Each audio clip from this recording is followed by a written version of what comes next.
My father was the first man to climb Mount Everest along with Sir Edmund Hillary in 1953. Back in 1953, they were basically going into the unknown. No one had ever been up on that mountain before. So he had gone up there on this mountain. He had tried to climb this mountain 6 times before, since 1935, and he finally made it when he was in 1953. So almost 20-something years, he tried to climb this mountain. And just 1 year before, in 1952, with the Swiss, he had gone up, and he reached about 450 meters from the summit. But they had to turn back because of some bad weather and some issues with the equipment. And he was with the Swiss climbing team, with his partner, who's Romain Lambert. And but at that time, you realize that if they wanted to, they could have made it to the summit of Mount Everest with no problem at all. But they probably would not have come back alive. And one of the reasons that they made the decision is thinking ahead, knowing that you can always go back and climb.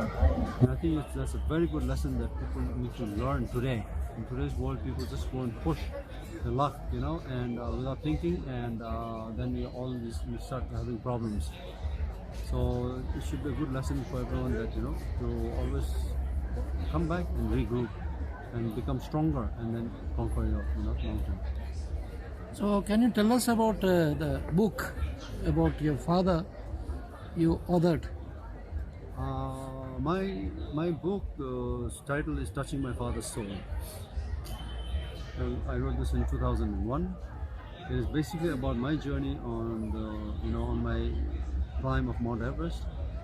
From my childhood, how I was focused on climbing this mountain, but it's also more about my father's journey. I talk about my father's journey at the same time while I'm climbing this mountain, and it relates a lot about the Sherpas, who the Sherpas are, the Sherpas' traditions, the beliefs, and I wanted to intertwine all the stories together, because there's so many books written on Mount Everest, climbing Everest by Western climbers, but there's not many books written by Sherpas. And my father was one of the first Sherpa to write a book, co-authored by another writer, James Ramsey Ullman, but his book was Tiger of the Snows back, and I was the second Sherpa to actually write a book about our climb. And since I mentioned earlier, there was not many books written about by the Sherpas, and mostly written by the Westerners, and the Westerners wrote about the climb, their experience, and it's only about them. I did this, I did that, I climbed here, I climbed this, and more about their story, but no reflection about the mountain, or the spirituality of the mountains, our beliefs. So I thought it was important to write this and give more knowledge to the world about this book. You followed father's footsteps, yes, and you also achieved the same feat. Yes. What can you tell us your experience? I had a great experience. Climbing this mountain was one of the greatest experiences I've had in my life. It was also one of the most dangerous experiences we had. During our climb, we experienced the worst disaster in the mountain's history, with almost 14 people dying on the mountain that year. Not so many people had never died on the mountain, and 9 people died in one night. But despite that, people died. We helped with the rescue to bring back the dozens of survivors that were still high up on the mountain. We brought them back to base camp, and while everyone packed up and left the mountain, not to climb the mountain again, our team, who was making the IMAX film, we had the A team on the mountain, the best team on the mountain. We decided we were going to go and climb this mountain no matter what, and we knew that we were going to turn around when we had to. So that is the decision we made, and we went up on the mountain. And when we climbed the mountain, we had the whole mountain to ourselves, which was nice. So you see now mountaineering and trekking. If you look at now, sort of a commercialization is happening. A lot of teams are there.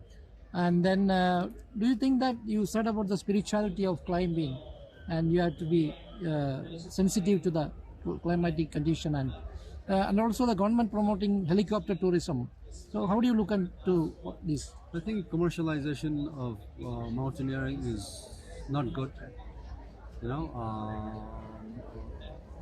puts a lot of weight on the environment. On the mountain pollution, it increases the number of pollution if it's not controlled. And right now, Mount Everest and all the Himalayan regions is not controlled by the Nepalese government. I'm very sad to see that, because pristine, beautiful mountains you want to clean. But where humans go, the more humans go, the more waste there is.